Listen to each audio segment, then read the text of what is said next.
Welcome back to another tech video. In this video I'm going to show you that how you can fix the problem is that Snapchat permanently disabled your account. So first of all you have to make sure some settings to fix the issue. Simply go back to your settings of your phone. Just tap on settings and tap on settings, and you have to make sure that you have Wi-Fi connection. Also make sure that VPN is not on it.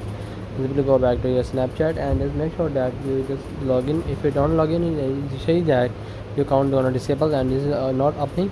Just simply go back to settings and just find a Snapchat from your settings. Just tap on a search bar and just search a Snapchat just like that, and just simply tap on a Snapchat and just wait for a second. Just go to storage, just tap on a storage and just clear the cache from here, and make sure that you just clear the cache from here, and simply go back and you make sure that you just update the app of Snapchat. Just go to Play Store, just tap on Play Store and just update the app just like that. Just update the app from the app.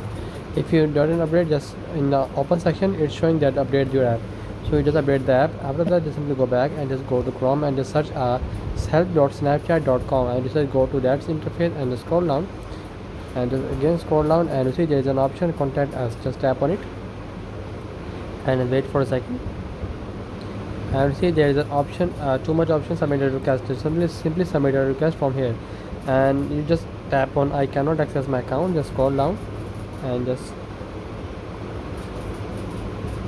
go to the tap on community, just advertising. Just wait for a second, and it's in my tab to learn more about the issues. I just tap that my account is gonna log just like that. You disable, just scroll down and just find something up just like that. Visit the account portal, just tap on that and you go on that interface. Just simply just type a username of your Snapchat and just simply unblock it from here. So that's the setting you have to make sure to fix the issue. So that's the video. Make sure you like our video and subscribe our channel for more tech related videos.